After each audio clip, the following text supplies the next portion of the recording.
Wait. So I've spoken to Gabriel. Just waiting. Oh, here's he. I'm admitting him.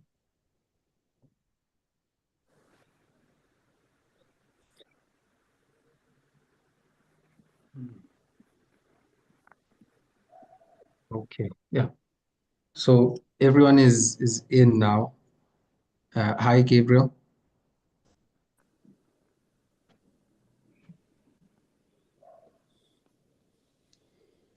Hi, Gabriel. Can you hear us? I can hear you. I am just unmuting and unfreezing myself. Ooh, Okay. sorry. Yeah. So I think if everyone is fine, we will start letting people in. Just to go over the flow, it's firstly going to be Commissioner Pilile speaking. We've allocated 15 to 20 minutes per speaker. And then after Commissioner Pilile, it will be yourself, Gabriel. And then Professor Hendricks will then close it up. And then after that, we'll have a question and answer session that will run for about 40 minutes. And we'll try our best to keep it to that. So for that question and answer, we'll announce that people can put their questions in the chat, which we will then send to yourself, Nicole, and we can get those addressed by speakers. Yeah, and then that should be the end of it. I think it will the entire thing will run for about an hour, 30 minutes. If we can keep it less, that will also be fine. Thank you, Cabello. Thank you. And welcome, Gabriel. I'm going to be moderating the panel this afternoon. And we're joined here by your fellow speakers, Prof. Fred. You can just say Fred Hendricks. You don't need to. Fred Hendricks, thank you. And then Commissioner Pilile Ntuli from the South African Commission for Human Rights. Okay, I'm gonna admit everybody and mute everyone. Okay.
I think we can give it about 2 more minutes.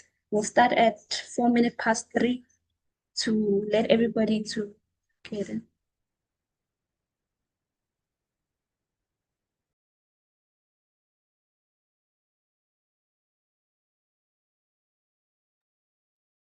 Mind if I keep my video off? I'm struggling with the flu today. I just didn't want to miss the opportunity to join you. And if that's okay with the organizers.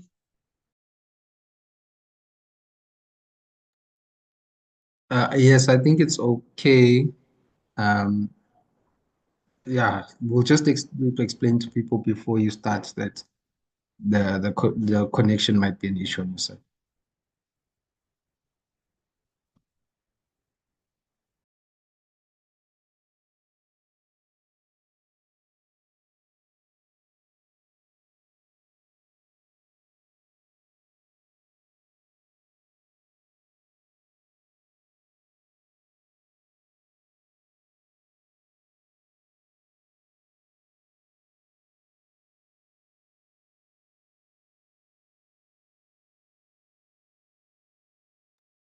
Thank you.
I think we can start now. Thank you, Zinzi. Thank you. Good afternoon to everyone. Thank you very much for joining us for this afternoon's seminar, the title of which is the Expropriation Act of 2024. We know that the enactment of this law, indeed, even its draft, has generated significant controversy and comment within our country. And that was even before the current US president has used it as an act by which to attack South Africa and its government. We at Defend Our Democracy have arranged this seminar so that we might better understand this particular law, its intended objectives, how it might be used, and so that there might be a sharing of information and engagement and dialogue between those of us concerned for our democracy. I should say at the inception that we at the Defend Our Democracy movement, as our name suggests, are very much about upholding, promoting, and defending our democracy. Our democracy is one which is rooted in our Constitution. The Constitution is fundamental to the way in which we understand and enjoy our democracy. And with that being said, I think before we hear from our speakers, and we've got a really fantastic lineup of speakers, I think it's worth just recalling what it is that our Constitution explicitly says around this process of expropriation. So if you'll permit me, I am just going to read from section 24 for a minute or two. And this is the clause in our Constitution, which is titled Property. No one may be deprived of property except in terms of a law of general application, and no law may permit arbitrary deprivation of property. Subsection 2 states that property may be expropriated only in terms of a law of general application, and then for a public purpose or in the public interest, and subject to compensation, the amount of which and the time and manner of payment of which have either been agreed to by those affected or decided or approved by a court. Subsection 3 provides that the amount of compensation and the time and manner of payment must be just and equitable, reflecting an equitable balance between the public interest and the interests of those affected, having regard to all relevant circumstances, including the current use of the property, the history of the acquisition and use of the property, the market value of the property, the extent of direct state investment and subsidy in the acquisition and beneficial capital improvement of the property, and the purpose of the expropriation. And it goes on to say, for the purpose of this section, the public interest includes the nation's commitment to land reform and to reforms to bring about equitable access to all South Africa's natural resources, and property is not limited to land. That is not the full extent of section 25. I've just read you the first 4 subsections. But as I said, I think it's important because it will inform the engagement that we have today. As I've said, we're really lucky. We are joined by a really fabulous panel. First up is Commissioner Pilile Ntuli. Commissioner Ntuli is from the South African Commission for Human Rights. Her life's work has focused on women's relationship with the state. She is particularly interested in exploring how and whether South Africa's project of democratization can disrupt historical gendered hierarchies. She has got significant sort of academic qualifications, having graduated also from the Thabo Mbeki African Leadership Institute, and she's engaged in and enjoyed various other trainings and qualifications. Our second speaker is Gabriel Krause. Gabriel is a fellow at the South African Institute of Race Relations and a founding director of the Institute for Race Relations Legal. He also has very impressive academic qualifications and began his career in policy activism, policy analysis and civil activism, having joined the IRR in 2018 and has undertaken various projects there, but has in recent times adopted a specific focus on the issue of expropriation without compensation. And then our last speaker is Professor Fred Hendricks. Again, somebody with impeccable academic qualifications. He has served as the Dean of Humanities at Rhodes University in Makanda, Grahamstown, from 2005 to 2014. He's been the founding editor and editor of various academic publications, has enjoyed scholarly positions not only here in South Africa, but in the region and in Europe too, and has published a number of books. So as you can tell, we have a really esteemed panel, and I know that they will throw light on a subject that heretofore has really generated only a lot of heat. We're going to give them 15 to 20 minutes each to make their presentations, and we will reserve around 40 minutes thereafter. We have 40 minutes. We don't need to take all the time for questions. And so without further ado, I am going to hand over to Commissioner Pilile Ntuli to lead us off in this discussion. Thank you again very much to our speakers. Thank you very much, Nicole. Good afternoon to the fellow panelists, as well as our guests this afternoon. My name is Pilile Ntuli. I'm just respectfully going to ask that I switch off my video, but I thought to switch it on just to greet all of you. I'm struggling with the flu for the past 2 to 3 days, and I don't want to subject you to my sniffles this afternoon, and therefore I'm requesting to switch off my video. Nevertheless, once again, I'm very grateful on behalf of the South African Human Rights Commission to have been invited to this very important webinar, which, as Nicole has indicated, seeks to answer the question of whether the Land Expropriation Act can be viewed as an answer to the land reform question more broadly in South Africa. I've specifically been invited and requested to answer 3 main questions, and I hope to be able to do them equal justice.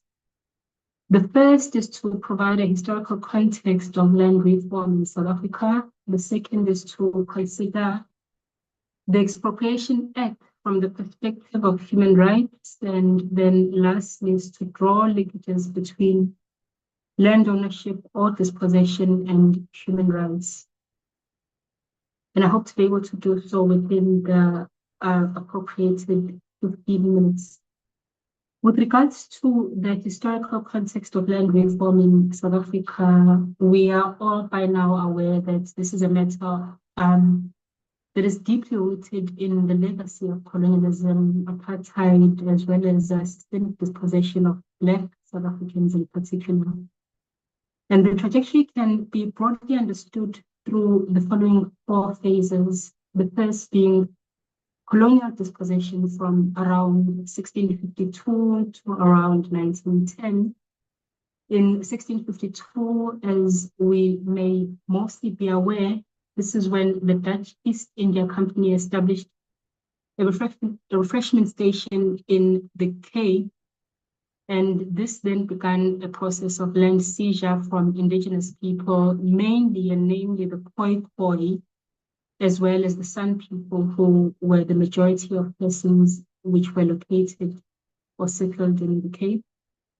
Around 1806, British colonization expanded dispossession through legal frameworks, as well as military conquest. Native land alienation increased at this time, as settlers took over fertile land, often through force, as well as discriminatory treaties. The second phase is defined approximately from around 1910 to around 1948.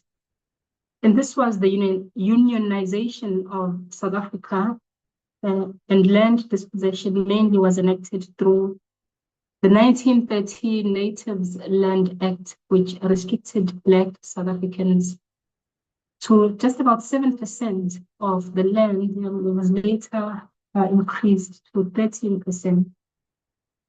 Despite them making the majority of the population, which was approximately 90% of the population. And this act, or this legislation, also institutionalized the forced removal of Black people from their land and made land ownership by Black people in most of the country illegal.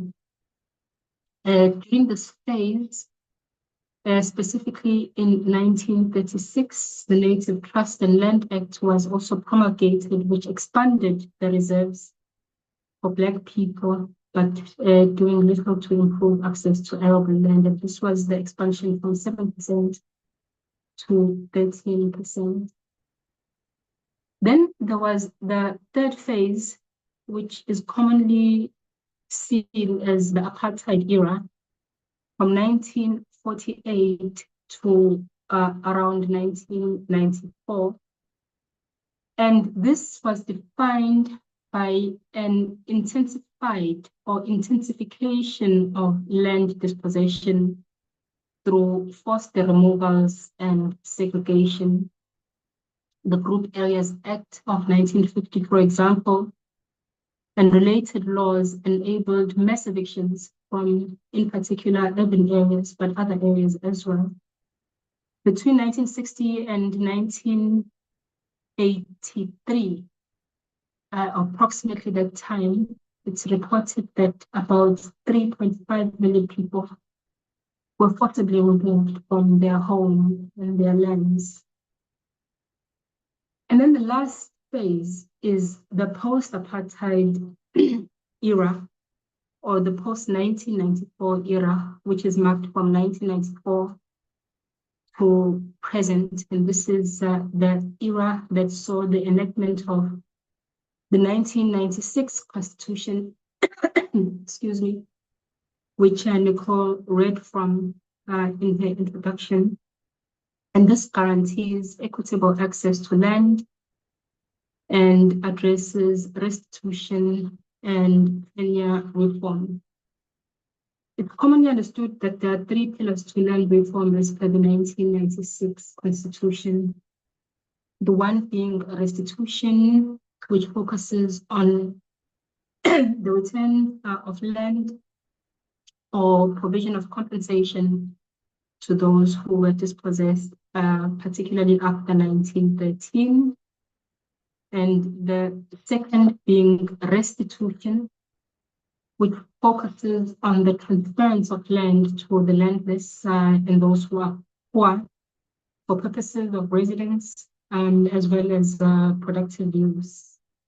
And I will perhaps speak to the restitution aspect of the land reform later. And then there is the land tenure reform project, which focuses on securing the rights to land of those specifically living under insecure land tenure arrangements, especially in rural as well as communal areas. Now, despite these efforts post-1994, the pace of land reform has been quite slow.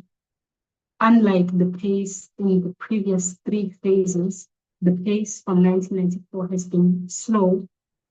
It's reported through the Department of Land Reform that only about 30% of land has been redistributed to in accordance with the targets that were set out at the beginning of the 4th era or the 4th phase.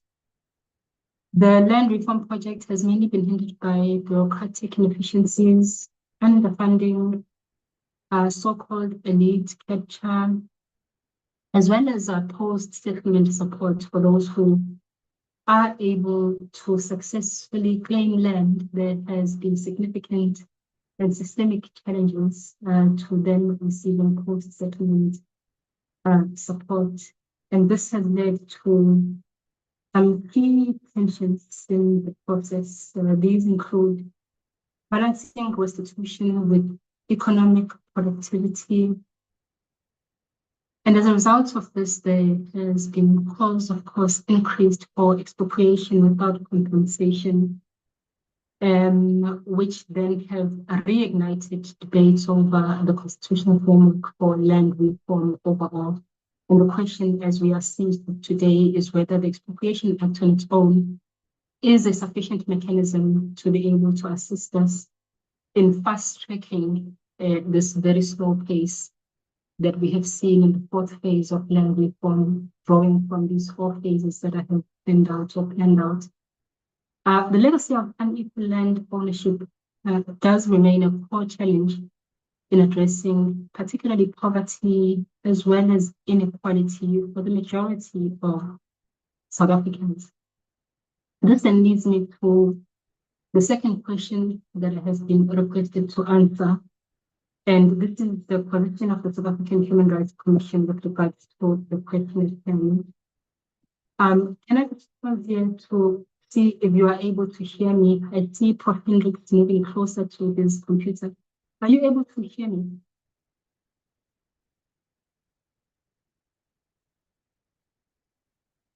I see Nicole saying yes.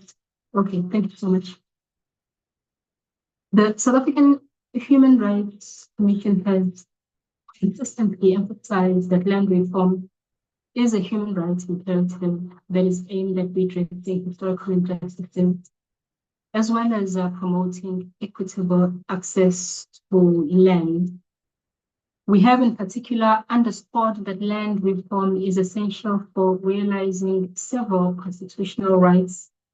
These include, in particular, but not excluding others, the right to equality as per Section 9 of the Constitution, which addresses the disparities in land ownership that are a legacy of apartheid, the right to human dignity as per Section 10, ensuring that individuals have means to live with dignity through access to land and equitable access to land.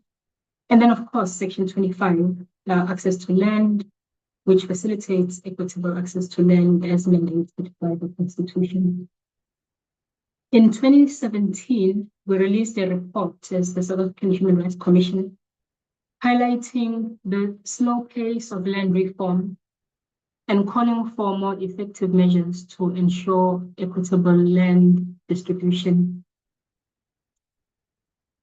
The Expropriation Act itself of 2025, how does it compare to the 1975 Expropriation Act, and in what ways does it address some of the gaps when it comes to the land reform phase that we have seen ushered in post-1994?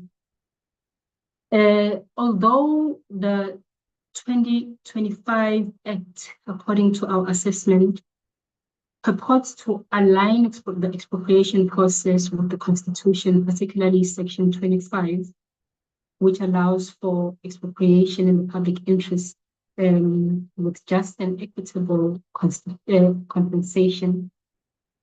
questions remain with regards to whether it effectively does address the question of land reform.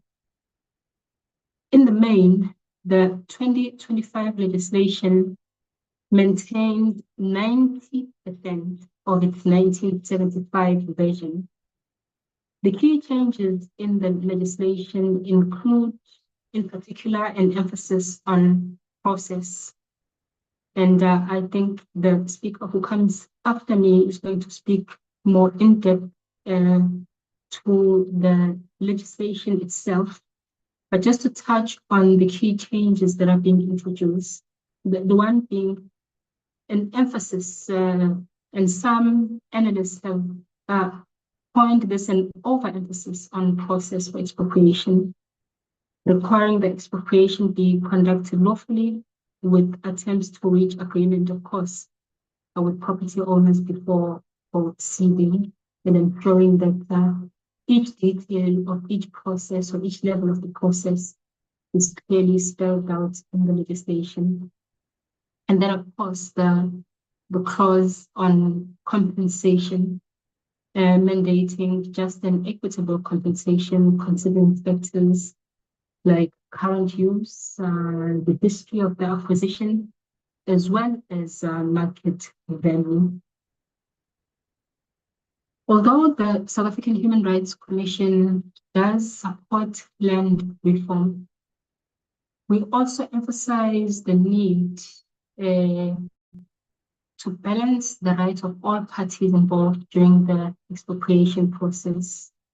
This includes procedural fairness, ensuring transparency and fair processes for determining compensation and resolving disputes, access to justice, mechanisms for affected parties to challenge the decisions with regards to expropriation, as well as the protection of vulnerable groups, ensuring that safeguards are in place for communities, particularly those with insecure tenure, unregistered land rights, for those who lack the resources to navigate legal processes.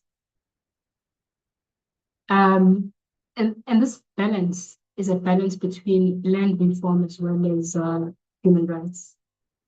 The Human Rights Commission advocates for a balance that advances land reform objectives while also upholding the human rights of all, as I have indicated. And this entails inclusive consultation, ensuring that there is thorough and efficient and sufficient engagement with all stakeholders, including marginalized and particularly marginalized communities in the land reform process. The second being legal clarity, ensuring a provision of clear definitions and guidelines to prevent arbitrary expropriation. And of course, monitoring and oversight, establishing mechanisms to monitor the implementation of expropriation laws and addressing potential abuses. This then leads me to the last question that has been asked to respond to, which is the linkages between land ownership or dispossession as well as human rights in South Africa. And this is, of course, quite profound, as I had indicated, and is rooted in both historical injustice as well as ongoing struggles for equity and dignity in the post-1994 era. Land is not only an economic resource for many communities in South Africa, but it's a foundation for the realization of multiple human rights. And most importantly, for many communities and individuals, land is the source for spiritual as well as cultural identity, without which many people are unable to find themselves within their broader society. Now, I have mentioned the rights to equality as per Section 9, and I must just emphasize that the linkage here relates to the historical imperatives that suggest that land dispossession under colonialism and apartheid created structural inequality, particularly along racial lines. and therefore continued skewed land ownership violates the right to substantive equality as it entrenches economic and social disparities, as well as, of course, as I've indicated, a loss of cultural and spiritual identity. I've also made mention of Section 10 of the Constitution, which pertains to the right to human dignity.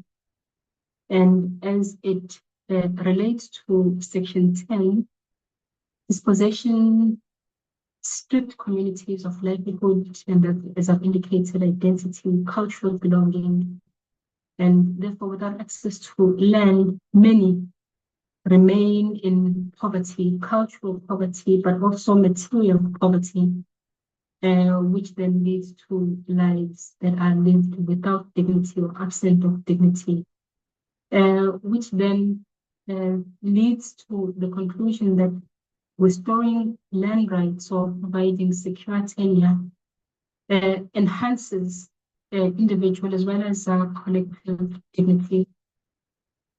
I've also made reference to Section 25 of the Constitution, which, as we are all aware, I'm assuming, Nicole, that I'm out of time, so I'm going to move. Thank you.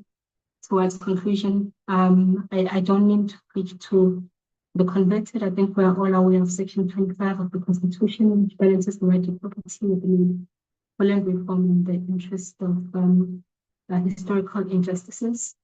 In particular, Section 25, subsection 5 to 9 supports restitution, redistribution, as well as tenure reform, acknowledging that past injustices must be addressed through just and equitable measures.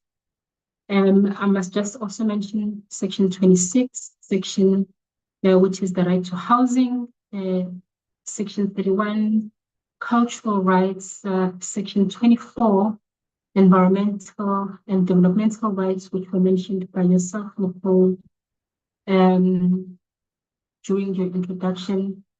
Mention must also be made in conclusion to international treaties, such as the UN Declaration on the Rights of Indigenous People, the International Covenant on Economic and Social and Cultural Rights, which both affirm the importance of land for achieving self-determination, food security, and cultural survival.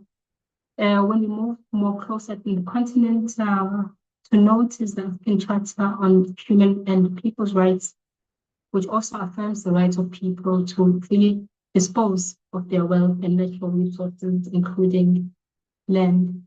Now, in conclusion, in practice, dispossession continues to impact mainly the urban poor living in informal settlements without land rights.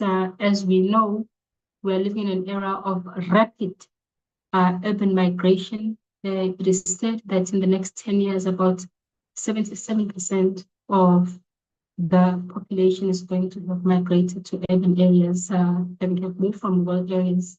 And that, of course, has significant implications for the land reform project and how we think about it.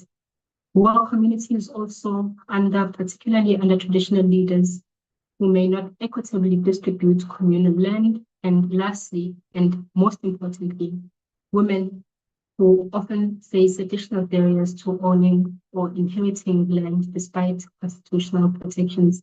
I'll pause here, and if there are any other issues, we can iron them out during our discussions. Thank you so much for your time. Much appreciated. Thank you. Thank you so much, Commissioner Ntuli, for your contribution.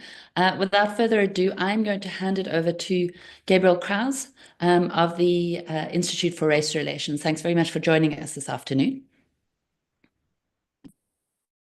Thank you very much, Cole, both for the introduction and the invitation, the chance to speak here today. I think that this is a very important law. It's quite hard to overstate how important it is. And so it's important for people to get together to discuss it. And I think discussing it in the name of defending our democracy is good. I think that this is an existential threat to our democracy. We did a casual survey of countries that have allowed their governments, or where governments have been allowed to take private property from faultless owners without compensation in peacetime, that have been or remained democracies. In other words, we asked ourselves, is there any country in the world where people could vote and the government could take away their property, but it didn't take away the vote? And the answer we found is no. Wherever the government was given the power or seized the power to take people's property without compensation, it ultimately seized free elections as well. The democracy that we share and that we cherish is very directly threatened. I mean, where else in the world does one expect to find a government that has this superpower, can take your stuff, but it will let you keep the vote? And if we're to be the only country, what makes us so special that we will be the only place where the government will be very, very nice and let us keep our votes, even though it can take our stuff? This is a quandary. You'll notice that I've started my address by using the words expropriation without compensation. The Act refers to expropriation at nil compensation. A distinction without a difference, or a difference without a distinction. You might also notice that the previous speaker,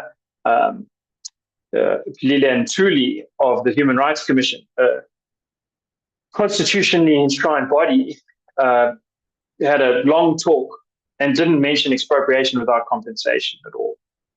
Did touch on the notion that there's some differences between the new law and the old law, without quite getting to spelling that out.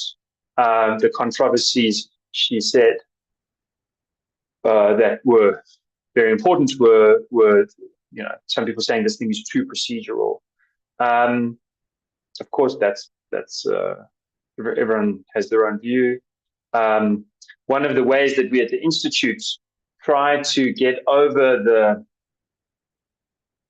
idiosyncrasy of an individual who thinks, well, I think one thing and you think another thing,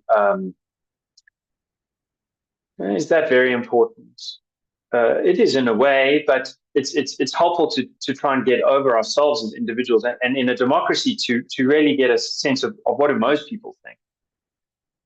And one way to do that is polling of randomly sampled people using the international best practices that are used polling companies around the world. The Social Research Foundation, different organizations, did some polling on expropriation without compensation. A couple of questions worth keeping in mind about what ordinary people think is controversial, even if some experts don't even think it's worth mentioning. One was, can the government be trusted with expropriation without compensation powers because it has a proven track record of upholding the public interest? So people will ask, do you agree with this?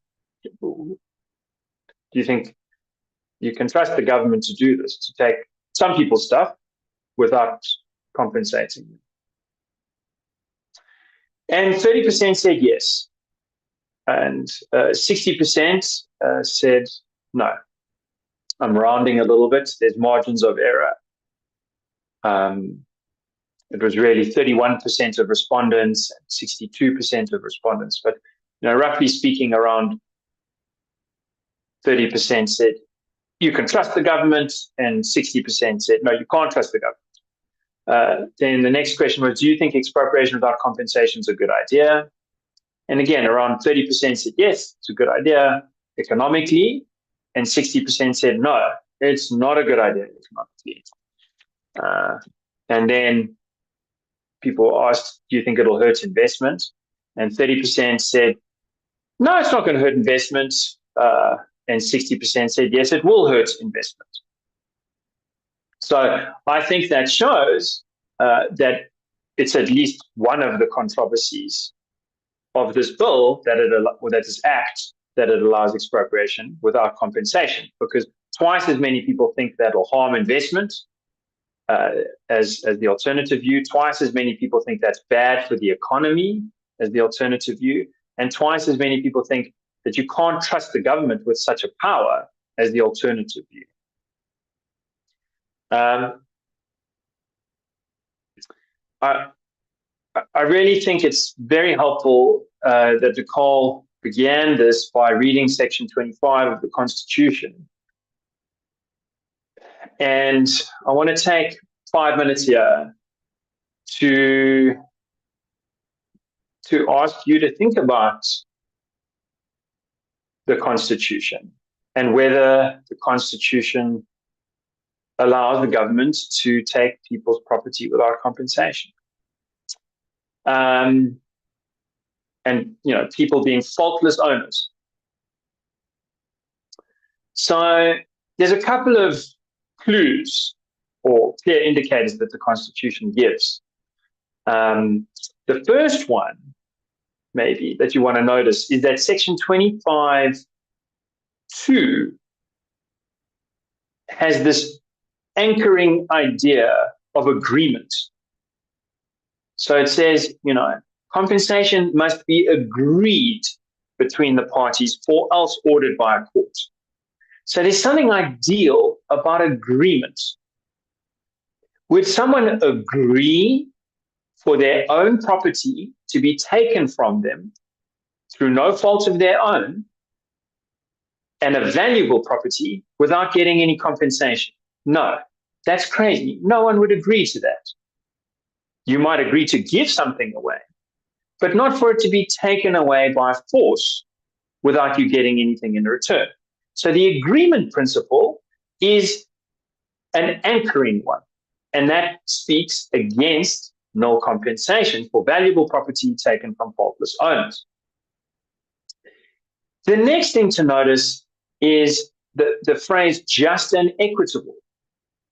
Is it just to take someone's property if they've done nothing wrong and not give them anything back? There is no jurisdiction I know of in the world that countenances such a notion of justice, nor does South Africa's common law or anything in South Africa's case law. In fact, the Constitutional Court has severally interpreted Section 25 of the Constitution, and it's been very clear that it would not be just to do that.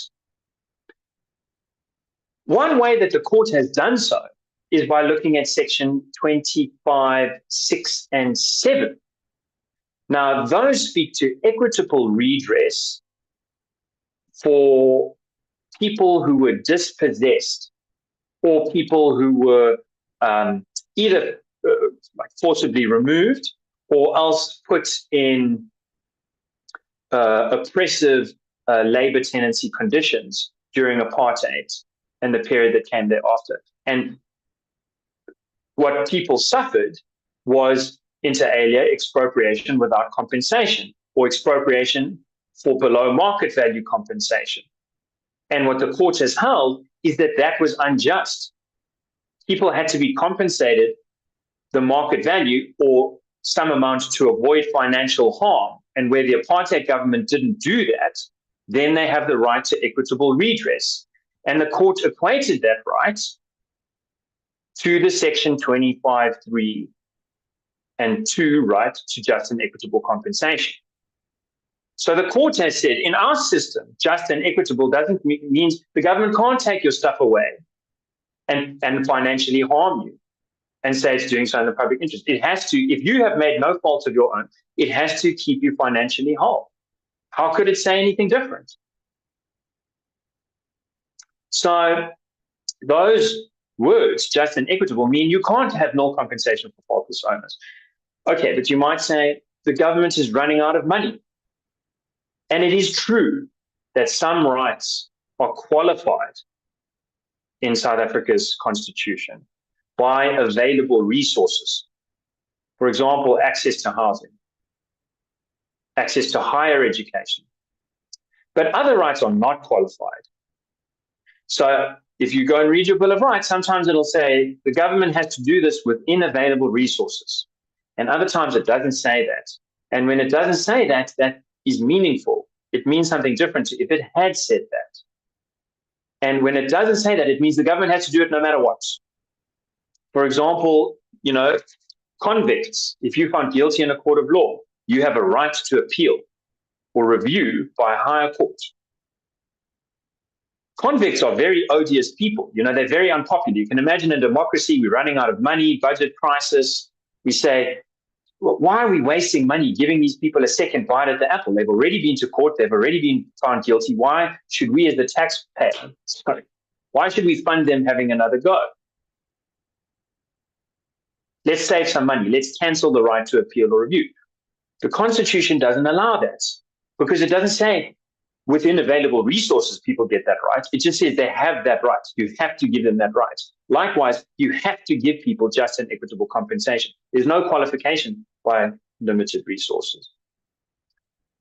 It is also a substantial right as opposed to a procedural right.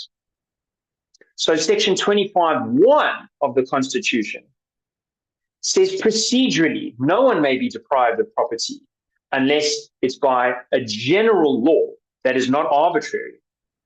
So there's a process guaranteed there, a parliamentary process with public participation and some qualification of the law's generality. But Section 25(2) and 3 is not just procedural, it's substantive. It says the outcome must be something, not just the process, and the outcome must be just and equitable compensation. Now, calculating how not to financially harm people is one part of just and equitable. Another part of it is, looking, is this really worth the government's while? And it has already been the case that the Constitutional Court has ruled. Sometimes a property has changed so much that now it's too expensive. If you wanted to expropriate it, you'd have to pay the owner just and equitable compensation.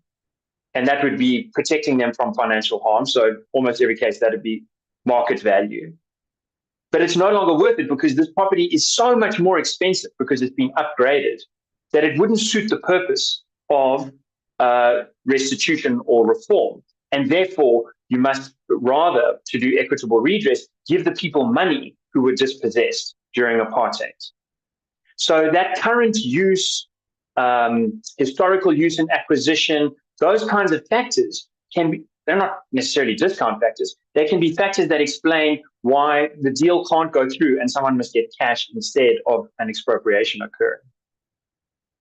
Where they can be discount factors is current use. If the current use of a property is unlawful or the historical use is force or fraud, if someone has stolen a property themselves, then definitely it can be expropriated without compensation. So there's room for those factors to be counted as discount factors, but only where they point to force or fraud on the part of the owner. Now, that's not what the Expropriation Act allows. The Expropriation Act allows the government to take private property from people who are protecting their land simply because they want to sell it for a profit later as the primary objective in holding it. That is a lawful purpose. No law has been crafted to say it is against the law to hold land for investment purposes. If we find you might be guilty of this, we'll take you to court and charge you, and you'll have a bail hearing and so on, and we might find you guilty of investing in South Africa. And yet, this law says, even though it's not illegal to own land for the purpose of making a profit later, just like it's not illegal to own shares on the Johannesburg Stock Exchange or bonds for the purpose of selling them at a profit later. It says, even though it's not illegal, we're going to take that land, if that's what you're doing with it, and give you nil compensation. That is not just, that is not equitable. It is also not good for the economy. Remember, I said earlier, 2/3 of people, 60% of people agree this is bad for the economy, it's bad for investment. One way you can tell how bad South Africa's economy is, we haven't had any real growth since 2008.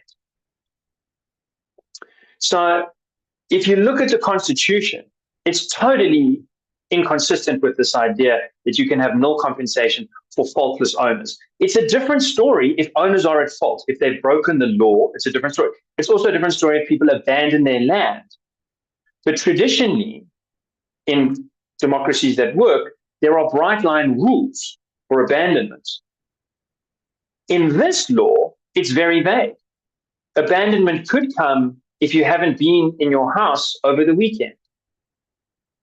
All it says is you must have lost control. Maybe you're away for a month and some people move in. Have you lost control already? Now you deserve no compensation. Maybe it's a year, maybe it's 10 years, maybe it's 20 years. I would say if the law said, you've abandoned your land for 20 years, for sure, you will then have vacated your property rights. That's how it works in jurisdictions that work. But this law doesn't do that. It's vague. I can then go through the other clauses for no compensation that this law allows for. I've just said 12.3a and 12.3c on fixed investment land held for the purpose of selling it later at a profit, and on abandoned land. Fixed investment land, it's never just and equitable to take someone's land away just because they're holding it as a fixed investment. And abandoned land, it could be just and equitable to take it away without compensation if they've abandoned it for 20 years. The problem there is that the line hasn't been clearly drawn. I could go to B, where there's this crazy thing where it says government departments aren't allowed to hold land for non-core functions. But I'm not going to get lost in the weeds here, because this is not a courtroom. This is a seminar between people who care about democracy. And the next big thing to notice about how threatening this is to our democracy is that the list isn't even closed. So people who think it's not worth mentioning that there's no compensation at all in this law obviously also don't mention that the list of circumstances where you can get is not closed. That means it says including but not limited to this list, you can have no compensation.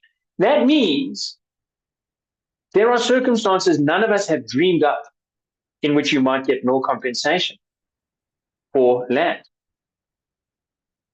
That is a flagrant violation of the rule of law, which says you should be able to know when very severe consequences are going to come your way because of the law. And who gets to decide this? Who are the expropriating authorities? Well, hundreds, thousands of organs of state. And in particular, there will be a lot of instances where the Department of Rural Development and Land Reform is involved, which is well known to be the most corrupt department in the country. So it's a very, very bad law. And I just want to say it is not the only very bad law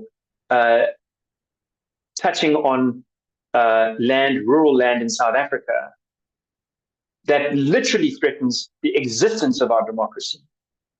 The next one that I'll touch on very briefly is the Community Property Association Amendment Act. Now, Gabriel, I'm sorry to cut in, but you've run up to your 20 minutes. So can I ask you just to conclude in the next minute or so, please? Thanks. I will conclude in a minute by saying this. Thank you. Mtuli referred to post-land settlement support and said that it hasn't been done well. Well, CPAs, there are about 2.5 million hectares worth of CPA land that's with Black Land Reform beneficiaries have gotten their land. And the government passed a law last year to say that the 500,000 Black South Africans or 400,000 Black South Africans who now own that land are not allowed to sell it anymore or to mortgage it, to go to the bank and use that land as collateral to get a loan. They can't lease that land without first getting permission from a department official who doesn't exist 7 months later after the law has been imposed. That turned the whole land market there into a legal gray zone. It's taken very impoverished people and made it even harder for them to make money out of their land. The same ideas underlie that act and the Expropriation Act. And the idea is that you can trust the government to run the whole show. And the victims are already 500,000 Black South Africans that almost no one cares about or wants to talk about. And the victims of the Expropriation Act are anyone that depends on a growing economy. We think that this act's going to have to be struck down, and that's why part of our work is to do that. Thank you very much for the time.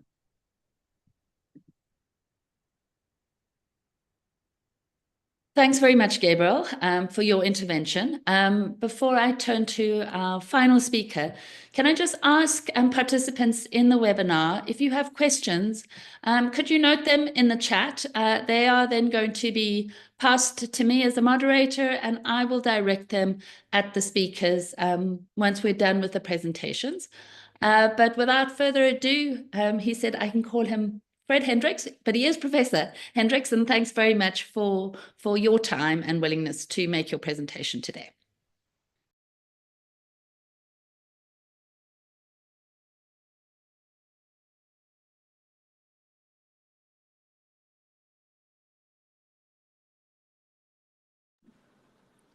Thanks very much, Nicole. I was muted. So thanks to the two previous speakers. They made very interesting points, both of them. I agree with very much of what has already been said, but from a very different position. I prepared a presentation in response to the questions that I was given, and I see it's been shared on our screen. Can everybody see that?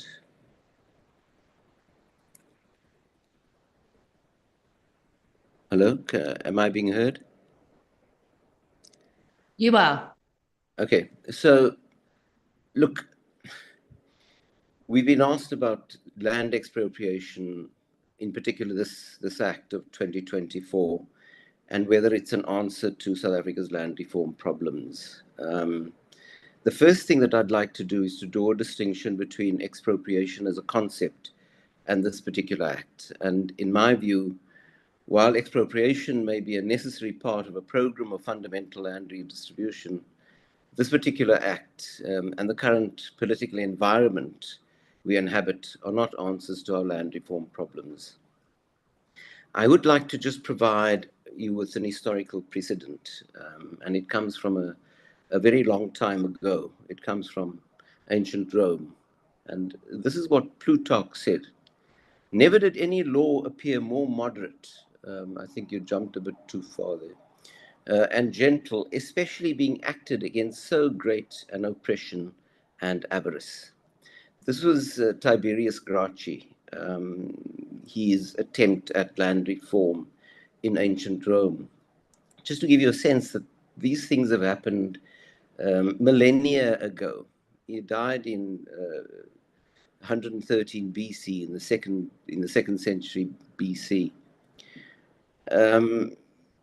I think, in my view anyway, almost exactly the same as Plutarch's comment on Tiberius's law could be said about the new Expropriation Act in South Africa, signed into law earlier this year by President Cyril Ramaphosa. We have to go to what the problem is, and what is the problem that we're trying to address. The problem is a history of racialized dispossession, of land dispossession in particular. If you were to compare South Africa with other African countries, we occupy a vastly different environment. I've just come from Tanzania. In Tanzania, white colonization took only 1% of South Africa, of the land surface of Tanzania. In other words, only 1% was actively occupied by colonial settlers. If you come to a country like Malawi, they took about 3%. Then you come down to Southern Africa, or what Samir Amin famously called the Africa of the labor reserves. You come to Namibia, where white settlers took 44%, or Zimbabwe, where they took between 50 and 60%. In South Africa, as Commissioner Ntuli mentioned, they took more than 90%. In 1913, 7.3% of the land surface of the country was specifically designed for the occupation of the indigenous African population. So more than 90% was actively dispossessed of the indigenous population. That means that you're dealing with a profoundly different situation to what you might have in a country like Tanzania. In Tanzania, the overwhelming bulk of the land surface was under control, under management of Tanzanians. In South Africa, that was not the case. Colonization deprived the vast majority of the indigenous people of their land. And that is the problem that we're dealing with. We're dealing with a problem of unfinished decolonization. There's widespread agreement that racialized land inequality is a problem. Unfortunately, I didn't hear that being expressed as a problem by the previous speaker here. But there are many differences in how this problem might be addressed. The first of those problems is the pace of land reform. Some people feel the pace has been far, far too slow, as Commissioner Ntuli mentioned. It has been too slow. Some people say that the extent of land reform might be a problem. If you look at what the actual target of land reform in the country is, the democratic government has a target of redistributing, had a target initially of redistributing 30% of agricultural land within the first 5 years of democracy. After 35 years, they have, the current figures, I'll come back to it, they've redistributed 25% of agricultural land. I'll come back to that. The methods of land reform, how it ought to be done, mechanisms of compensation are a big issue, and then post-transfer assistance, which has also been discussed. I think we should be disaggregating the problem into three main areas. The one is agricultural land under freehold, and understanding that problem conceptually means that you have to have some idea of how the land and agrarian questions intersect.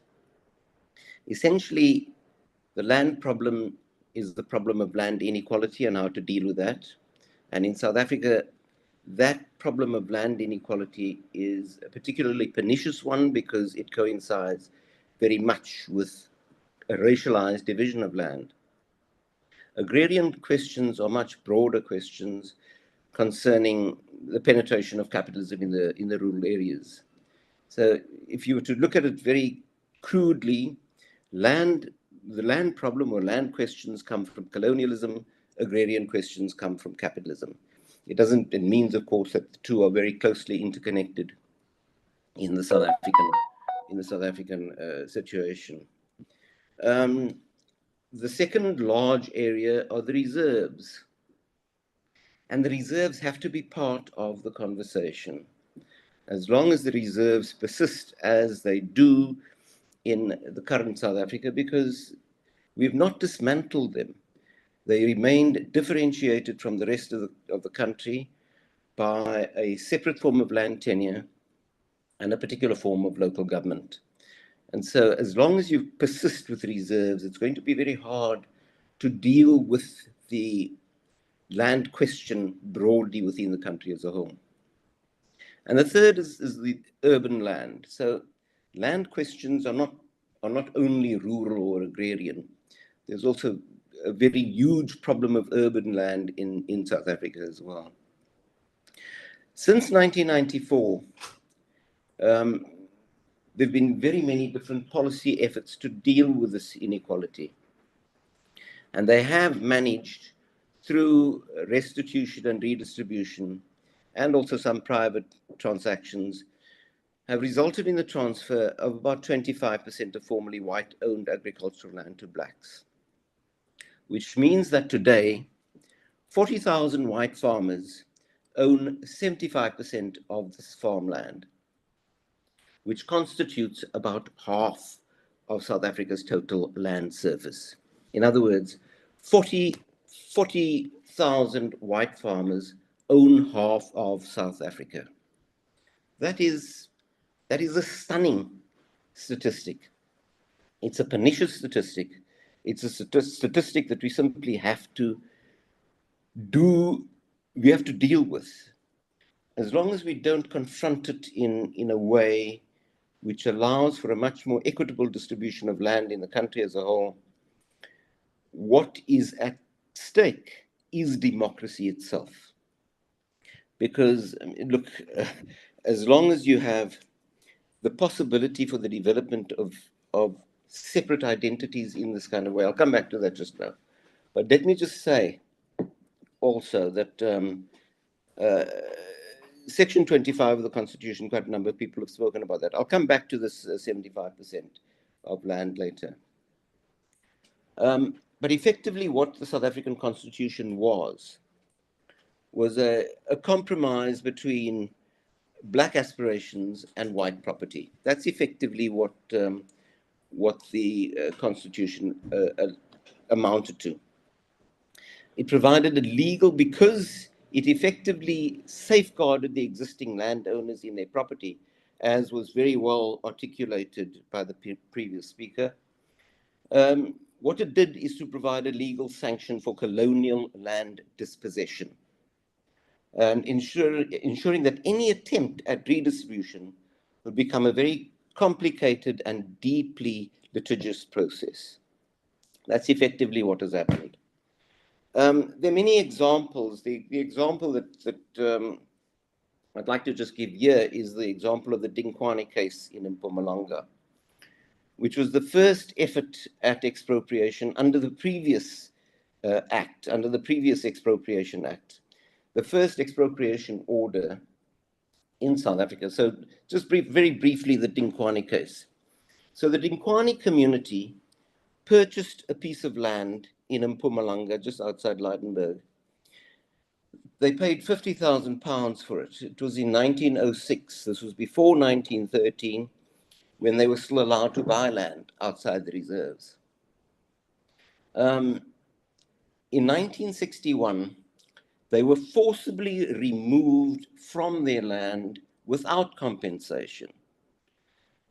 The community was scattered all over the country as a result, of course. But when 1994 came and the Restitution Act was enacted, they then tried to claim their land back. The first order of expropriation was against one of the farmers. Their land had been divided up to two farmers. There were two farmers owning it. The one farmer agreed to the price offered by the government, and the part of that farm could then be occupied by the Dinkwani community. The other farmer, Willem Pretorius, he refused to agree to the price offered by the government, took them to court, and the expropriation order had to be withdrawn. And to cut a long story short, the government eventually had to pay the price that he had demanded in order to ensure that the Dinkwani community, who had been forcibly removed in that way, could reoccupy the land that they had been expropriated from in 1961. So what you're dealing with is that up to date, no land in South Africa has been expropriated without compensation. That is a fact. The provisions of the new Expropriation Act, if I were to look at mirror the Constitution, even in word, they've been brought in line with the Constitution, even in its wording. By adding the provision of expropriation in the public interest, where the land reform is clearly covered. We should also remember the failed attempt in December 2021. Oh, this is quite important. Failed attempt in December 2021 to amend the Constitution to include expropriation without compensation. So this was brought to Parliament, and they didn't get the 75%.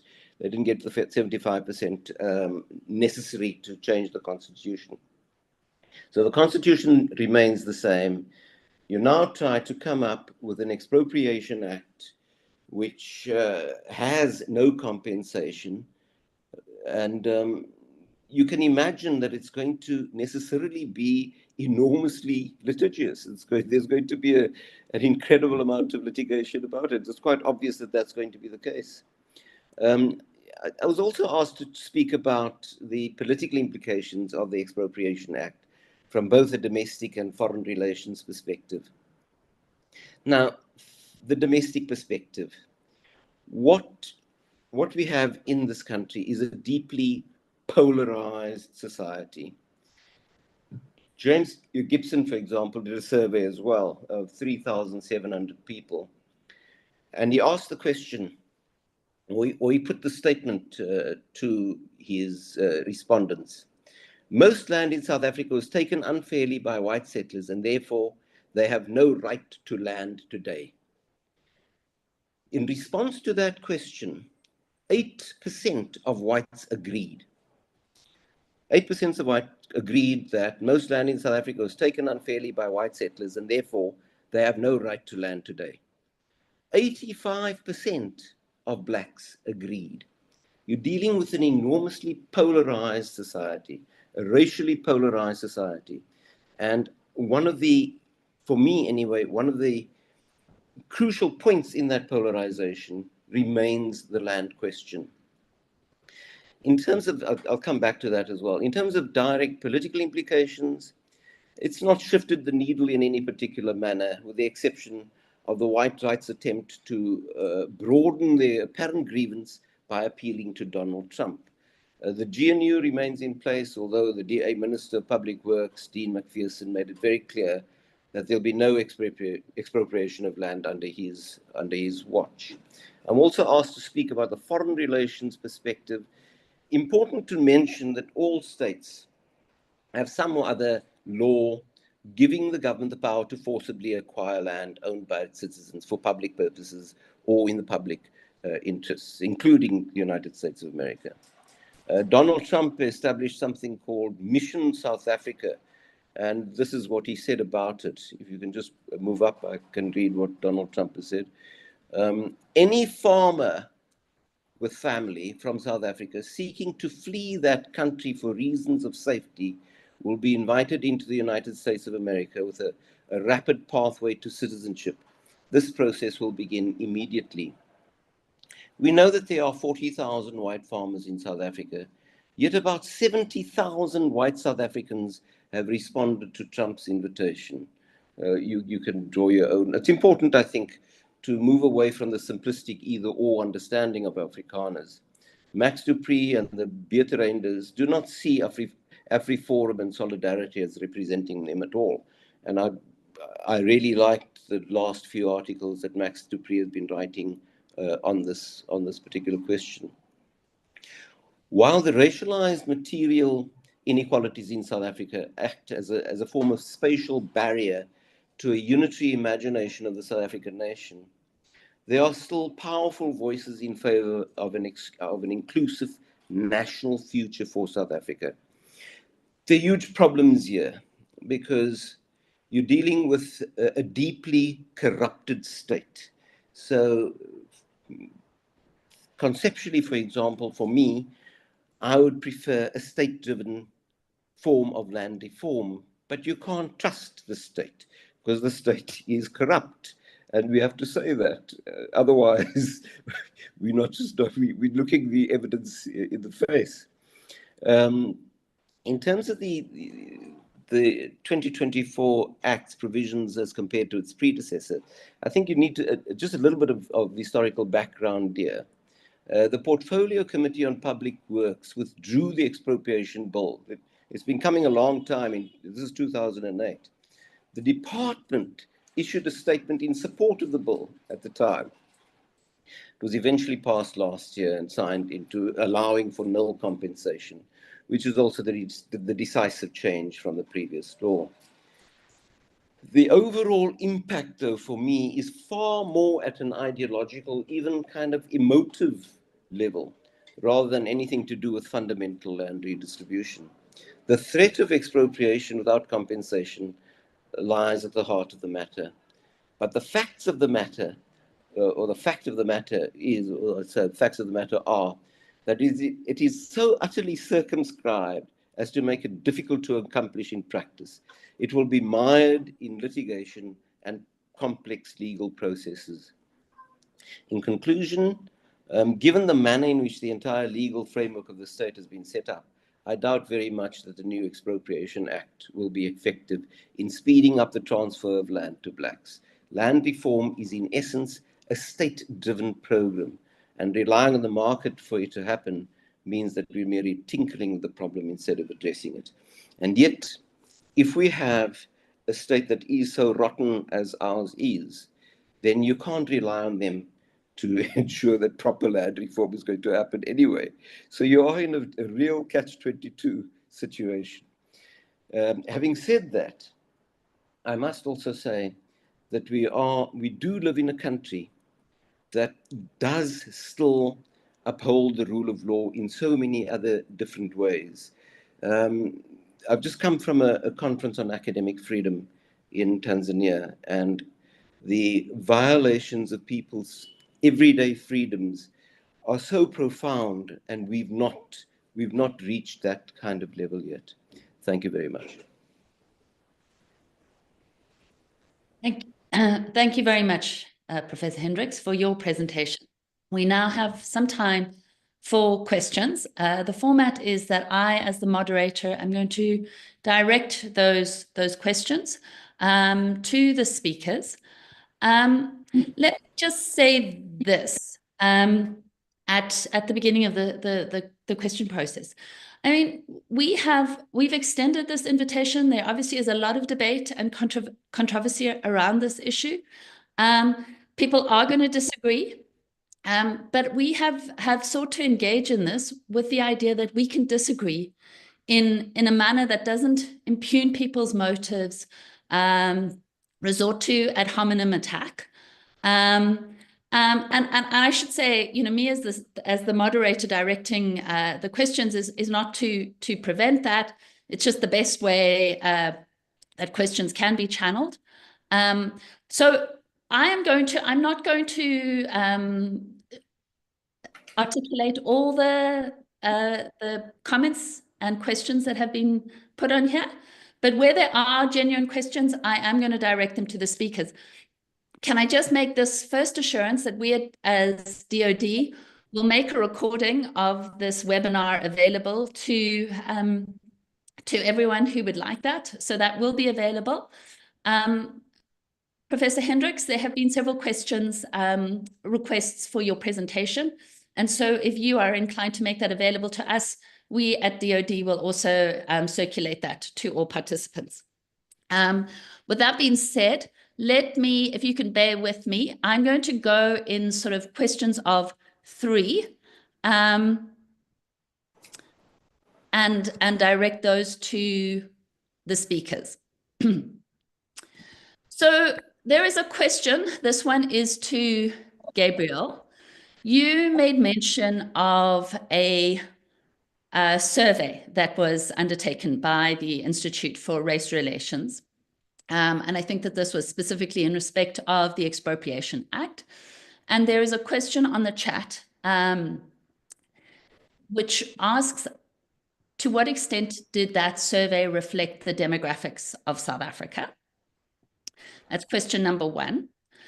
Then there is a question from Temba Nolochunga, who asks, and I assume this is directed to any of the speakers can respond, if a private person, institution expropriates another person's land, it would clearly be criminal. Please explain why it would not be criminal if it was the state that expropriates without compensation. We then have a question from Donovan Williams, who is from the Office of the Special Master of Labour Tenants. And his question is also to Gabriel Krause. And he makes the following observations. The US has eminent domain that allows for the United States to expropriate property with below market compensation or even little.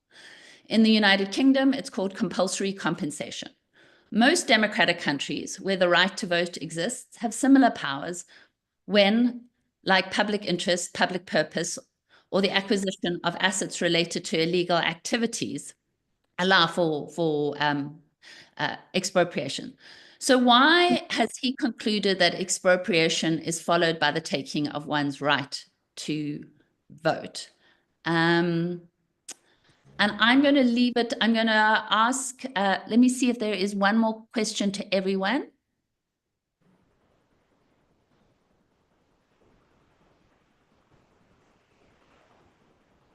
And then there is this question from John Allen. Why is it that, to the best of my understanding, most land claims cases have been settled with the payment of monetary compensation and not where the land is returned to the claimants?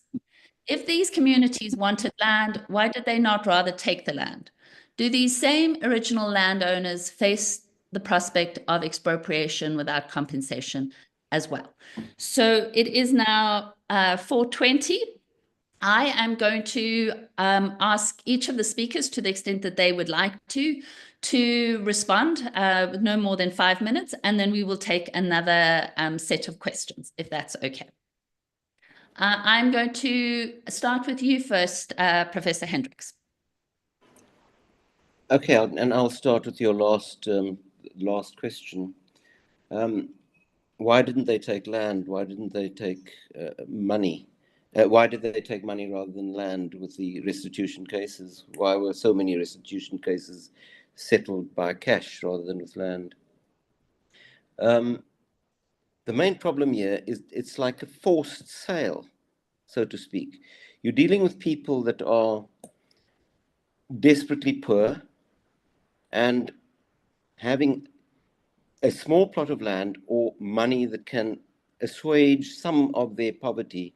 They're opting for the money. Obviously, what that means is that the racialized inequalities persist. And this is because of the way in which our land reform has been structured. It's been structured in such a way as it's designed to fail.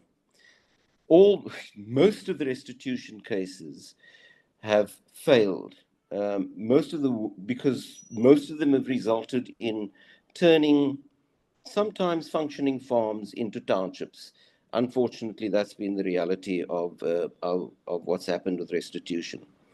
So South Africa is a record on how not to redistribute land.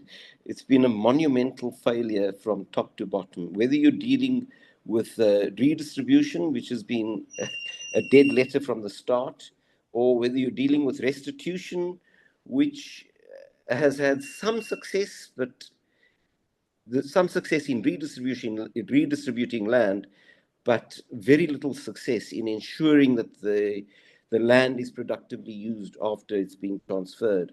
And then with tenure reform, we've done nothing in terms of ensuring a greater security of tenure to people in the reserve areas.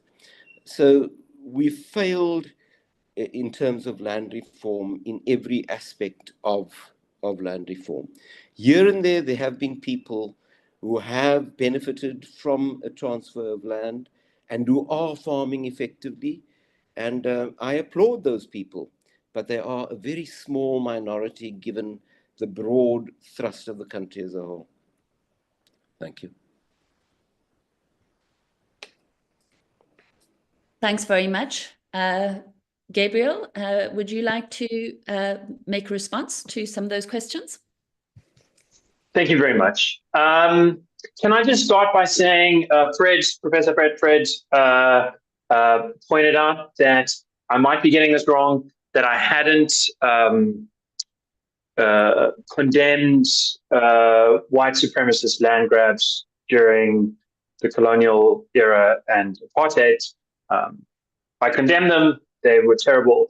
I'm a South African patriot. Our constitution that we share, I spoke to, secures equitable redress for victims of those crimes against humanity. It's a very important part of our constitution.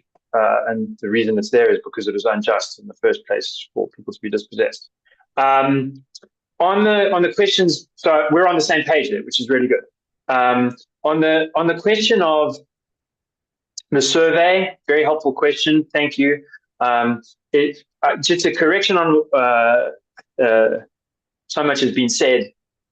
It was not the Institute of Race Relations survey that I referred to. It was the Social Research Foundation, which I said is a different organization because it is, which found that, roughly speaking, 60% of people thought expropriation without compensation is a bad economic idea, will chase away investment, and the government can't be trusted. 30% said it's a good idea. Government can be trusted, won't harm investment. Those surveys are demographically representative. They also, the Social Research Foundation did a pretty good job of using the same surveys done at the same time to forecast to track the election of 2024, and its final polling on which party would get which result was very, very close, was within the margin of error of which party did get which result. So that's kind of a way of seeing the accuracy there. And within races, the numbers are a little bit different, but they're roughly the same. So there's over 60% of Black respondents said that the government can't be trusted, or it's an economically bad idea. But there's slight differences when you look within the races, but roughly speaking, they're close to the across race result. Someone, I didn't quite catch the organization, said that eminent domain in the US allows expropriation at below market value compensation. That is, that's an amazing statement. Every country, as Fred pointed out, has expropriation. That's why I haven't talked about it. I've only talked about no compensation because that's the bit that's weird. In America, though, their property rights laws are so strong that the government doesn't even have to take away your property. It can just make it less valuable by doing something to the neighborhood or by changing a regulatory requirement. And that falls under the takings clause. The government then has to compensate you for that. And the audience can go and look up the very interesting case of George Sheets versus County of El Dorado that the Supreme Court of the United States heard last year. It was sort of dealt with exactly this issue with the takings clause. But basically the point is, in South Africa, every official from the Land Bank have said this. Everyone who's done work in the property market agrees that farmland in South Africa is less valuable than it would otherwise be because of the Expropriation Act and because of the bill that came before it. It's less appealing to buy this land. So if we were in America, farmers could go and sue the government to just pay them a top-up without even taking the farm for making their farms less valuable. That's how the American system works. It's very strong on property rights. Every country, the UK has one case from the 60s of below market value takings, but that was on improvements that people had done themselves over 80 years from legacy contracts, not on the land. I've written about that in Times Live in response to Crispin Perry, so I won't go into further details. People can read up on that. But the general point is that everywhere in the world, the principle of justice is that when your land gets taken, you get protected from financial harm. So you get market value back if that's what it takes to protect you from financial harm. And that's what our Constitutional Court has already said applies here. And very importantly, going back to the thing I started with Fred, the reason our Constitutional Court has said forced dispossessions of Black, colored, and Indian people was wrong was that they were not compensated, people were not compensated at market value for their property. And I can share the case law on this, but it's precisely that principle that our own court has said is what makes it so wrong. So there's two things. Obviously, one thing is you should never force people around because of race. But another thing is if you have some public interest that forces you, that the government thinks is a good enough reason to take away someone's house or their farm or their business, it must then pay market value compensation. The fact that the apartheid government didn't do that was unjust. The fact that this law allows that is unjust. What's just is when there isn't public interest to take the land and pay market value or pay whatever it takes to prevent financial harm. Can I come in there? Can I come in there immediately? Can I come in there, please? So, a lot has been mentioned about justice. And I think that insofar as we are dealing with, we in a platform of defending our democracy, I think justice is very important. But I think justice must also be put into the kind of context that we're dealing with here. If you are a beneficiary of an unjust system, then you can't necessarily also claim within each and every instance some form of justice for yourself. Because then what you're effectively doing is legitimating that unjust past, that racist past. There has to be a way in which, as South Africans, we manage to overcome that racist past. We manage to ensure that we can develop a country where there is inclusion. But we're not going to be able to develop that country of inclusion if we have a white community that is hell-bent on hanging on to the property that they have, to such a property that was acquired via colonial dispossession. They're wanting to hang on to it to such a degree that you are excluding the black population. And that is deeply problematic. It has to be seen as a problem. If it's not seen as a problem, and if you are trying at every point, whether legally, whether constitutionally, trying to ensure that the previous division of land that is so deeply racialized, that division of land remains intact, then you are merely perpetuating, you're merely reproducing that inequality. And that is deeply, deeply problematic. It's deeply problematic from the point of view of how we sustain democracy here. And so you can talk as much as you want to about justice as it exists today, on whether people are going to get proper compensation or not. But the fact of the matter is that the current situation is premised on an injustice. And insofar as it's premised on an injustice, what we should be committed to is undoing that injustice in order to ensure that we have an inclusive democratic society. As I mentioned earlier on, I would not be able to say in Tanzania that we have a corrupt government. I am very free to say that we have a corrupt government in this forum, or in any forum for that matter. Thank you.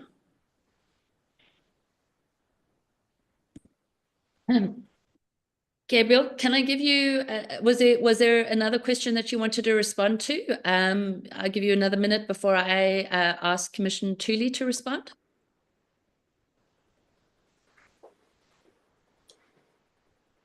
There maybe was, I didn't manage to take a note. There's something I'd like to say about what we just said, but I'll wait my turn.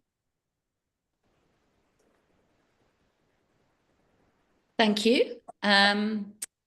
Commissioner Thuli, can I turn it to you if you would like to make an interjection here?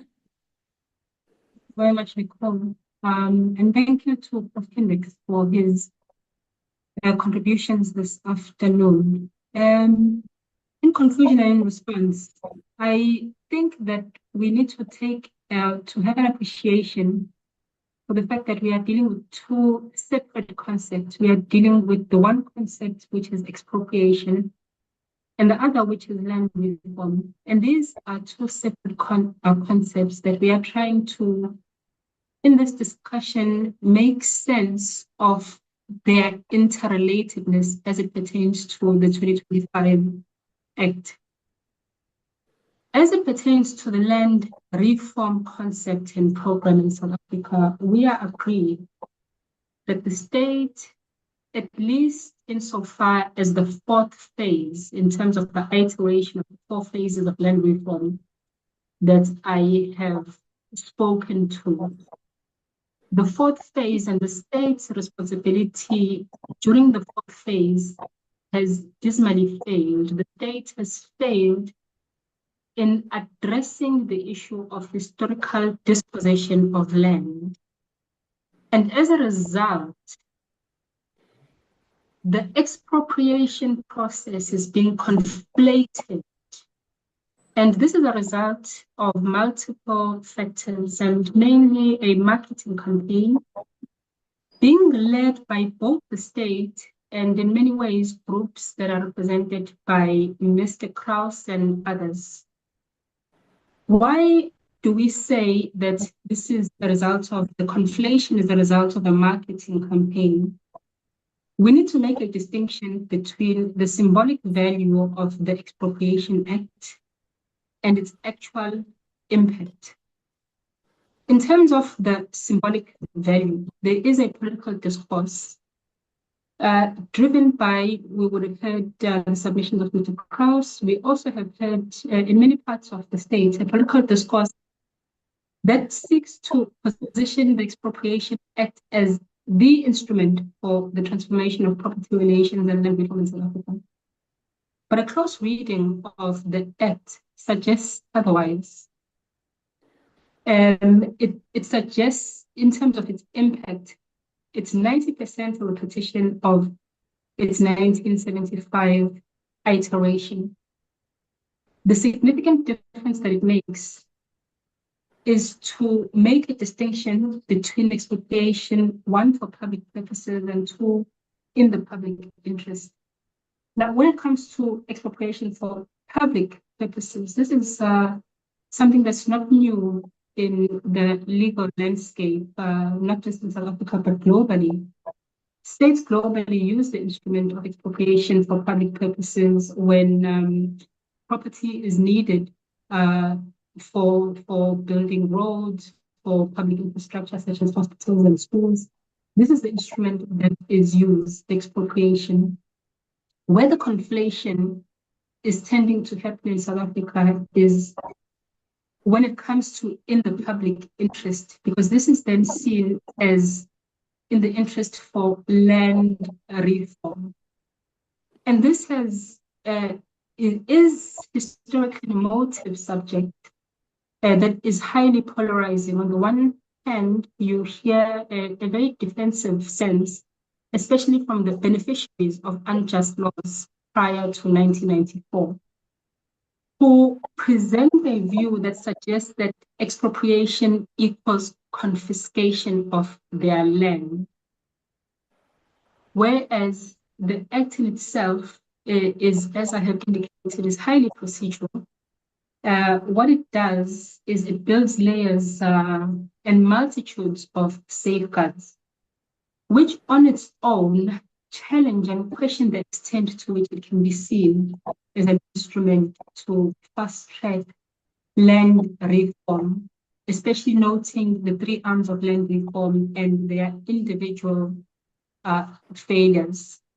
And these are some of the concerns that we would share listening to the submissions of Mr. Krauss, the inability to appreciate the act for its substantive value, particularly the differences between the 1975 iteration as well as the 2025 iteration.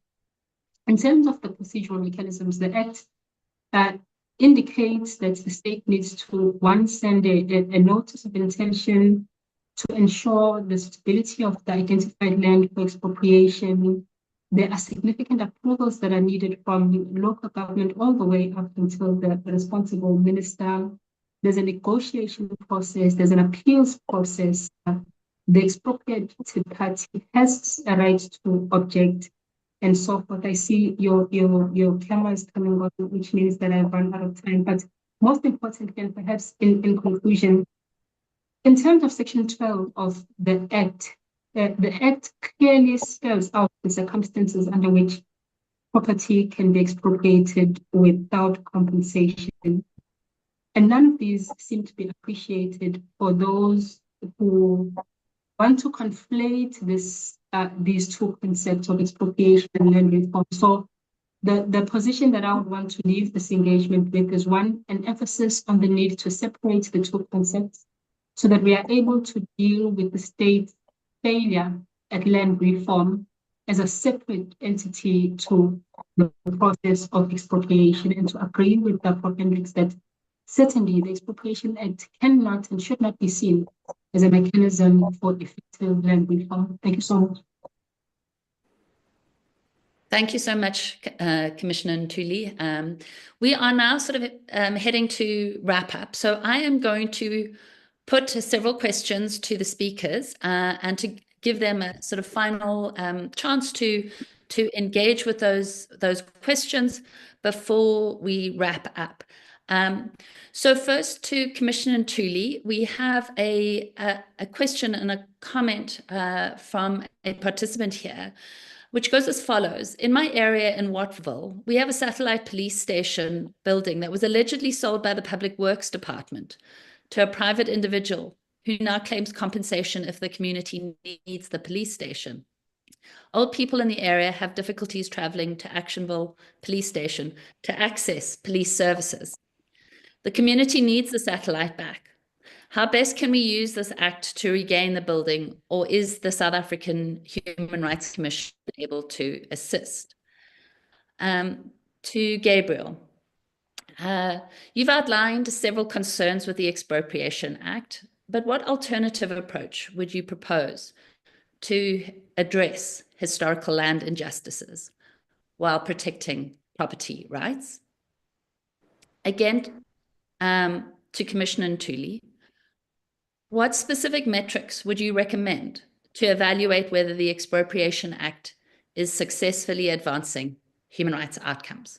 So how would we measure its implementation? To Professor Hendricks, one of the participants asks, could you please expand and provide more details on the up-to-date factual data on land ownership demographics? And then there's a question to all speakers, to all three of you, and perhaps this is something that you'd want to conclude on. What would successful land reform in South Africa look like in 20 years' time? And then one last question to Professor Hendricks.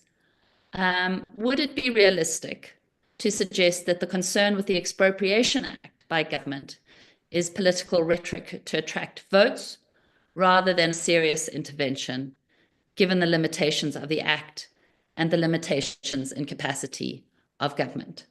From another participant in the webinar. So again, I will give each of the speakers 5 minutes to respond if they can and to make concluding remarks before we wrap it up. And this time, if I can I start with Commissioner Ntuli, please?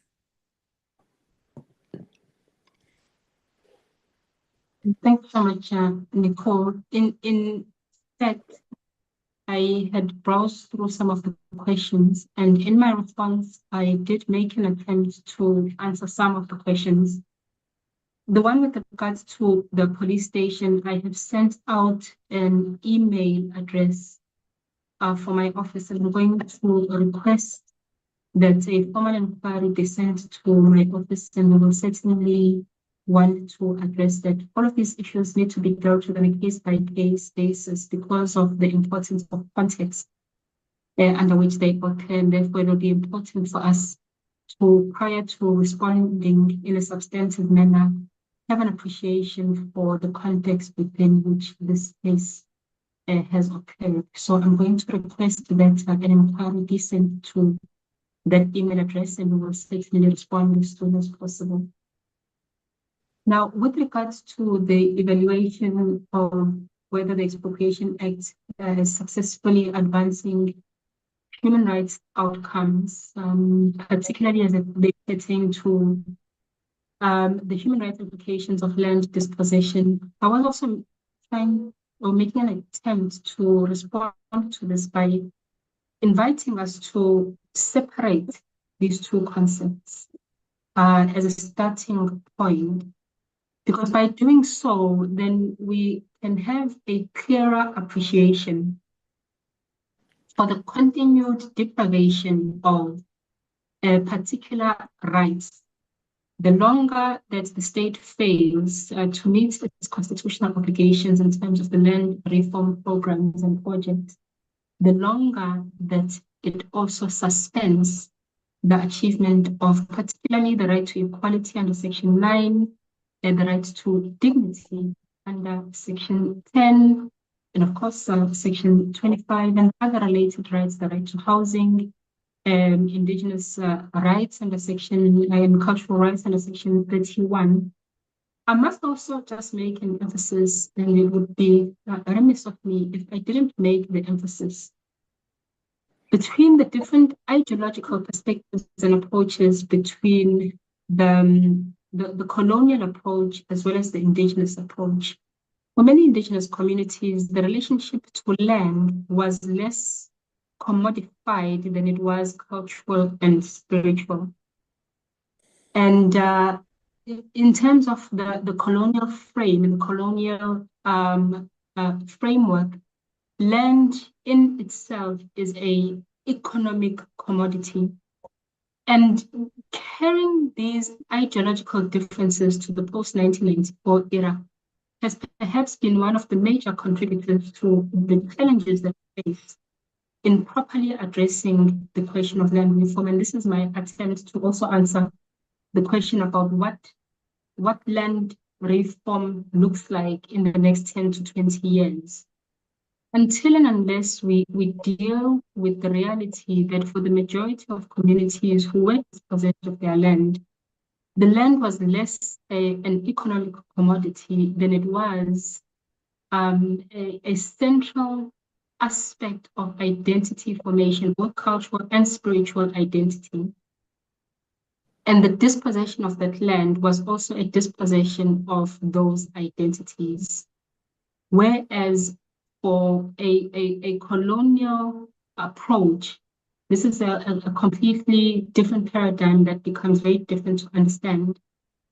And marrying these two ideological differences is perhaps going to be the answer to some of the questions that we are still struggling with as a nation that is coming to terms with what needs to be done to close the gaps between dispossession and a future that we want to see moving forward, where land dispossession is something that we see as an issue of the past, less than an issue of the present. So I will pause here, Nicole, and thank you very much for the opportunity. Thank you. Thanks very much, Commissioner Ntuli. Gabriel, would you like to take your 5 minutes? Thank you again. I guess let me start up by quickly responding to the idea that land beneficiaries are hell-bent on holding on to their property, holding on to their privilege.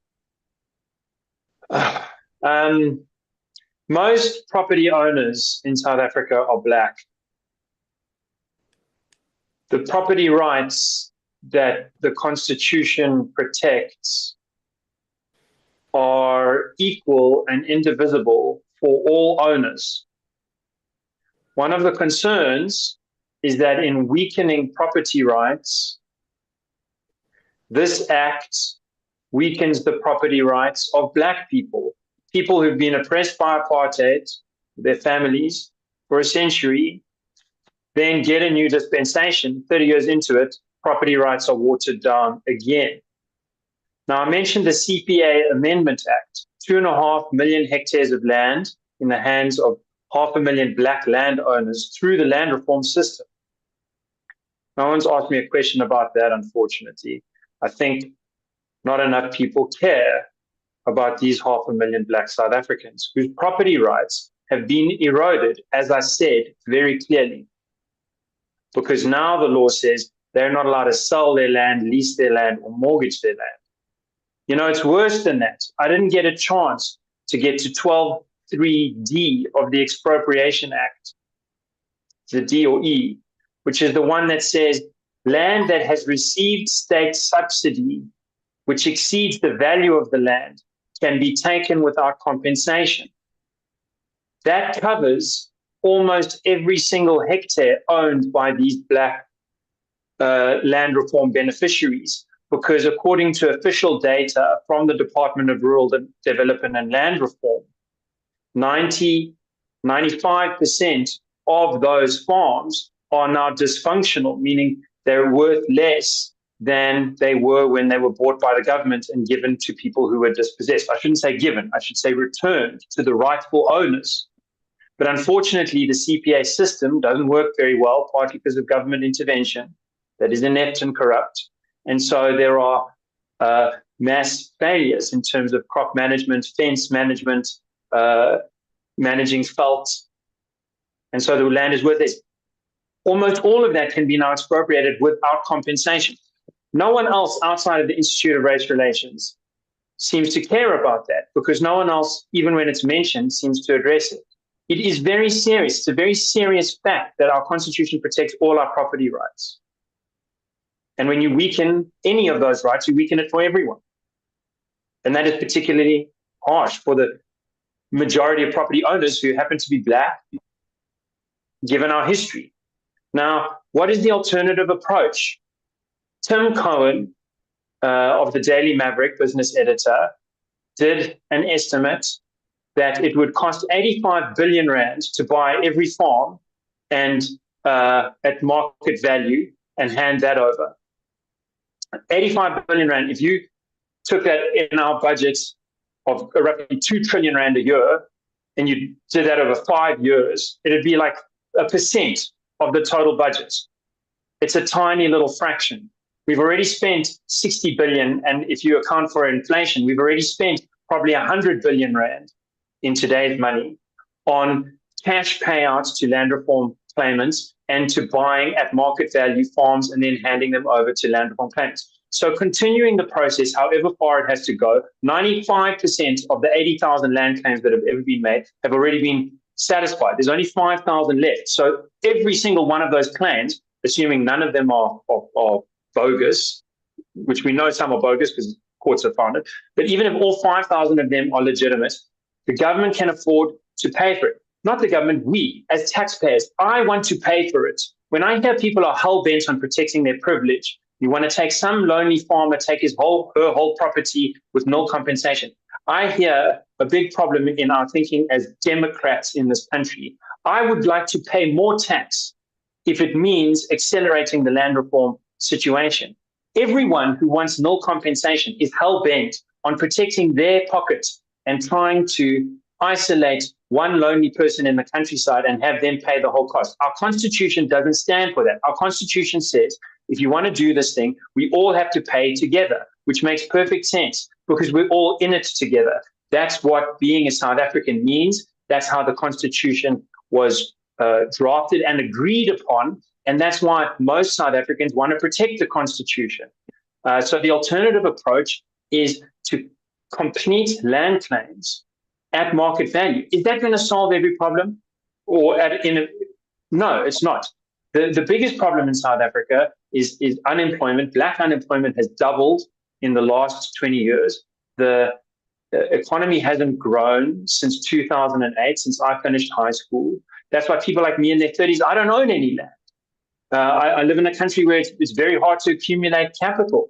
The whole country hasn't accumulated capital in 20 years effectively. To address the economic question is beyond the scope of this debate. But one of the connecting points is that if you secure property rights, you do make the country more attractive for locals, Black locals who are the majority of the rich, also white locals, as well as foreigners, to keep their money here where it's safe rather than send it overseas. So, scrapping this act, completing land reform in a way that is respectful of property rights, we think would go a little bit of a way to helping the economy along, and a long way to helping along the actual land reform beneficiaries and all South Africans who really rely on a strong property rights system for our banking sector, our financial services sector, our ability to do trade, to gain jobs, to work. So that's the way to go forward. And by the way, it's not hard because most people already seem to agree on that. It's just at the political level that we seem to find a problem. But it's not just the Social Research Foundation polling. A range of polling organizations have found that most South Africans, most of the time really agree on wanting to be together, wanting to work together, and not wanting to use this eye for an eye principle, but rather to say, look, there was an injustice, it was terrible, and what we all need to do is pay together to make it right. Who can afford to pay is especially the rich. It's not the lonely farmer. Thank you. Thank you, Gabriel. And then our last speaker, Professor Hendricks, if I can ask you to make your final remarks. Thank you very much, Nicole, and thanks for the way in which you've managed this as well.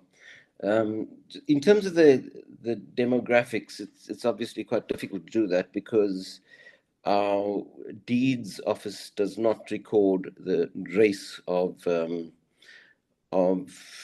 transfers in land. Transfers in property don't record the race, so it's quite difficult to do that.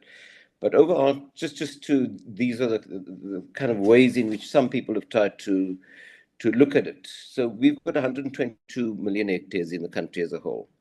Of that, about 78 million hectares are in agricultural land, basically the white platteland, so to speak.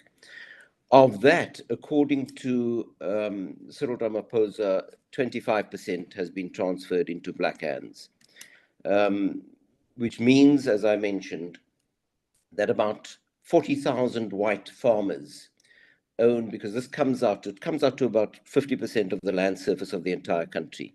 40,000 white farmers own half of South Africa. For me, that is a fundamental problem. It's not a question of a lonely individual white farmer whose land is going to be expropriated without compensation. It is a statistic that is against the fiber of a democratic country, especially because it is a racialized inequality. And that's why it's deeply problematic to me and needs to be addressed not by the way in which we've tried to do it. The reserves still amount to about 13% of the land surface, and that is under a form of communal tenure and rule by traditional authorities in ways which are deeply problematic for the people who are living there. The CPAs, they've been mentioned, and I agree, the CPAs have been an absolute disaster. And they've been a disaster because of mismanagement and poor post-transfer assistance, by and large. And also given the fact that so very many people have been wanting land. And so it has caused those transferred farms to be townships effectively. The urban areas remain deeply divided by racialized settlements. You have townships on the one hand, and shack dwelling that has mushroomed across the country, and then you have extraordinary wealthy areas. I mean, our president has 2 houses in one of the most expensive areas in the country, and so you do have those discrepancies. You've got a number of Black entrepreneurs who have benefited enormously from Black economic empowerment, but the vast majority of the population has remained excluded from any kind of economic benefit. They have been included in terms of handouts via the state, and I must say that South Africa has transferred to the poor very much more than any other African country has done. There's no question about that. And also we must acknowledge where houses have been built by the state, but the numbers just don't add up. The number of people that require housing in urban areas and the number of houses that have been built are just, and the whole list system has just been a complete and utter disaster. So whichever way you look at it, land in South Africa remains a highly contested issue, and we can't deny the fact that it acts as a kind of spatial barrier to the development of a unitary South African nation. The imagination of a unitary nation, the imagination of one nation, is prohibited in a way by the way in which land remains so deeply racialized. And so it's obvious that given those material inequalities, that you're going to have the development of black identities of dispossession and white identities of being propertied, even though the number of whites who are poor and begging on the streets is growing. And even though you do have people who are billionaires as a result of black economic empowerment, on the other hand, the overwhelming bulk, when you're looking at the country as a whole, of those exclusions mean that it's very hard to think about a unitary nation. Having said that, I must also just end by saying that you still have to laud our country for the democratic rights that we have in respect of freedom of speech, which is absolutely vital, and it's part of that entire kind of, I suppose, range of privileges and rights that you associate with a democracy. Now, just to conclude finally, and why this is deeply problematic for us in terms of how to protect democracy, how to defend democracy, is that all constitutional democracies across the world, all liberal democracies, all constitutional democracies, have a fundamental paradox. And that paradox rests in the fact that the democracies protect freedoms which are associated with political rights. They sanction political rights and political equality on the one hand, but while they're sanctioning political equality on the one hand, they are simultaneously also sanctioning material or economic inequality on the other. So the one is sanctioned by the franchise, by political rights as everybody's equal before the law, the rule of law, and so on. But at the same time, through property, you are ensuring that people are necessarily unequal materially. And as long as people are unequal materially, or to the extent that they are unequal materially in South Africa, and that inequality coincides with race still, it's going to be very hard to develop a legitimate polity, a polity that is inclusive of everybody. Thank you. Thank you very much, Professor Hendricks. We've come to the end. It's 5 o'clock.